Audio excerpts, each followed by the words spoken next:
आऊज़ु बिल्लाहि मिनश शैतानिर रजीम बिस्मिल्लाहिर्रहमानिर्रहीम अल्लाहुम्मा सल्लि अला सय्यदना मौलाना मुहम्मदिन व अला आलिहि व सहबिहि व बारिक वसल्लम। तमाम तारीफ़ें अल्लाह रब्बुल इज़्ज़त की हैं जो तमाम जहानों को पालने वाला है, जिसकी तमाम जहानों में बादशाहत है, जो हर चीज़ का हकीकी मालिक है। मैं हूँ हकीम आमिर शहजाद डस्काव पाकिस्तान से। जितने भी मेरे दोस्त अहबाब मेरे यूट्यूब चैनल हकीम आमिर शहजाद डस्काव पर नए हैं, वो चैनल को सब्सक्राइब जरूर किया करें। नाज़रीन किराम, मैं आपकी खिदमत में हुक्मा कदीम का माल जाती रुझान, उनकी गहरी फ़िक्र, अमराज के दफ़ा के लिए हिफ़्ज़ान सेहत पर उनका फ़लसफ़ा आपकी खिदमत में अर्ज़ करता रहता हूँ और मुख्तलिफ़ किस्म के वाक़यात जो कि फ़न तिब से वाबस्ता हैं, आपकी खिदमत में अर्ज़ करता रहता हूँ। आज एक ख़ास वाक़या मैं आपकी खिदमत में अर्ज़ करने जा रहा हूँ, जो कि एक सन्यासी का वाक़या है। क्योंकि आजकल सैलाब के दिन जा रहे हैं, तो नाज़रीन किराम, इन दिनों को देखकर एक कदीम वाक़या मुझे याद आ गया, जो कि मेरा चश्मदीद वाक़या है, जो मैंने अपनी आँखों से देखा हुआ है।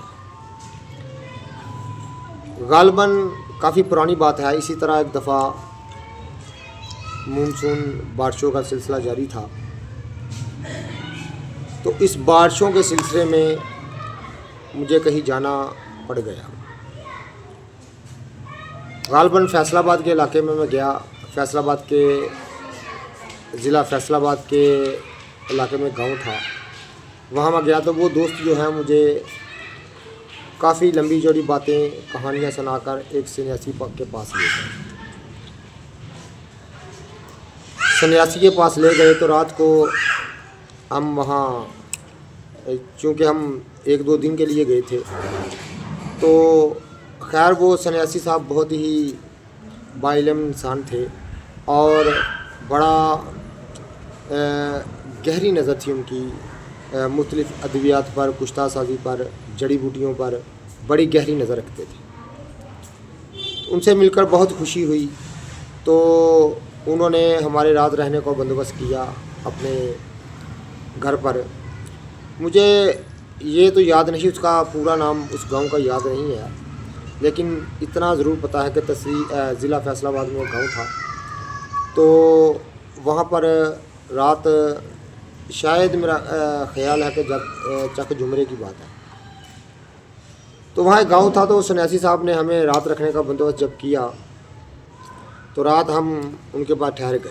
तो मानसून का बारिशों का सिलसिला चल रहा था, तो रात को अचानक पानी आ गया। अचानक रात को पानी आ गया, तो सुबह जब हम उठे अपने बिस्तरों से, तो देखा कि तमाम की आसपास की फसलें, खेत खलियान पानी में सब के सब डूबे हुए हैं।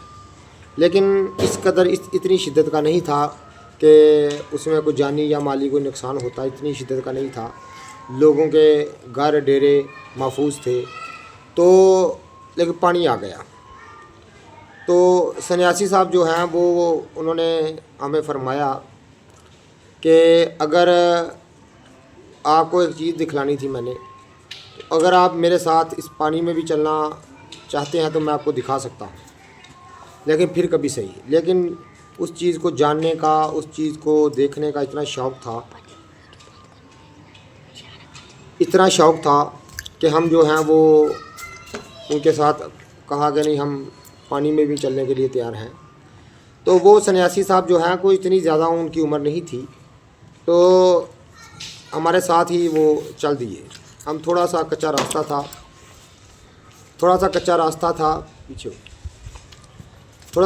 उस पर चल के हम एक डेरे पर पहुँचे। तो वहाँ देखते हैं कि सन्यासी साहब वहाँ जाकर चारपाई पर बैठ गए। साथ हमें भी कहा कि आप यहाँ बैठ जाएँ।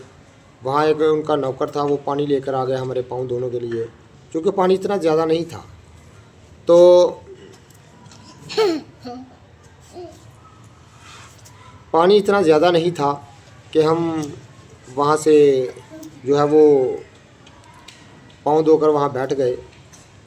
तो सन्यासी ने एक शख्स को उनका जो नौकर था, जो वो पानी लेकर आया था, वो भैंसों को चारा वगैरह डालता था, उससे कहा कि जाओ वो फलाने शख्स को बुला कर लाओ। वो उस शख्स को बुलाने चला गया। थोड़ी देर के बाद उसको अपने साथ ले आया। एक शख्स से देखा कि वो अधेड़ उम्र का है, यानी 45-50 साल उसकी उम्र थी, और वो बिल्कुल तंदुरुस्त था, हट्टा कट्ठा था। बेटा पीछे हो, बेटा पीछे हो जो। बिल्कुल हट्टा कट्ठा तंदुरुस्त था। तो सन्यासी साहब ने उससे कुछ चंद सवालात किए और फिर हमें कहा कि इससे पूछें कि इसकी तबीयत चंद माह पहले या चंद दिन पहले कैसी थी। उसने खुद बताया कि मैं चलने फिरने से भी आजिज़ था, चारपाई पर रहता था, कोई काम करने को जी नहीं करता था। इस कदर कमज़ोरी थी कि मैं हर टाइम कमर में दर्द रहता था, पट्ठों में दर्द रहता था, और मुख्तलिफ अमराज का उसने तज़किरा किया। और सन्यासी साहब कहने लगे कि ये इतना कमज़ोर हो गया था, इतना कमज़ोर हो गया था कि अपने हाथ से कोई काम नहीं कर सकता था। मैंने चंद दिन इसका इलाज किया और ये बिल्कुल नो बरना हो गया, चंगा भला हो गया। फिर इस सन्यासी साहब ने कहा कि ये ऐसा मर्ज़ है कि मैं इसमें कोई बूटी, कोई दवा मुझे समझ नहीं आई थी। तो फिर एक उन्होंने बूटी का मेरे सामने तज़किरा किया। आम चीज़ है, मैं आपकी खिदमत में अर्ज़ कर देता हूँ। ऐसे ही मैं हर चीज़ को आपकी खिदमत अर्ज़ करता रहता हूँ। उन्हें बोला जंतर। ये आम चारे के लिए इस्तेमाल होता है, बकरियों, ख़ास तौर पर बकरियों भेड़ के लिए लोग इसको बोते हैं अपने खेतों में, खलिहान में, बकरियों को चारे के तौर पर इस्तेमाल करते हैं।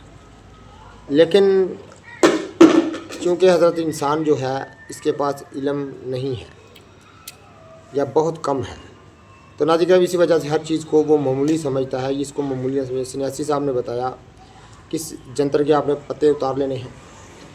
तो उस शख्स से पूछा कि बताओ यही मैं चीज़ आपको इस्तेमाल कराई थी। उसने कहा यही कही। वो तमाम पत्ते उतार कर उसको देसी घी में बरियाँ कर लेंगे। देसी घी में बरियाँ करने के बाद उसको हमर दस्ते में अच्छी तरह कूट कर उसकी चटनी सी तैयार कर लेंगे। तो हर रोज़ ताज़ा चटनी तैयार करनी है, और वो चटनी जो है 5 तोला मरीज़ को खिला देनी है, जो कि बहुत ज़्यादा कमज़ोरी महसूस करता हो, जोड़ों में दर्द हो, चलने फिरने से बिल्कुल कासिर हो, उसको ये आपने इस्तेमाल करानी है। तो कहते हैं कि इसको पूछ लें कि चंद दिन, सिर्फ 14 या 15 दिन मैंने इस्तेमाल कराया, ये बिल्कुल नो बरना हो गया। यही वो चीज़ है जो मैं आपको दिखाने लाया हूँ, इस मरीज़ से आपको मिलाने लाया हूँ।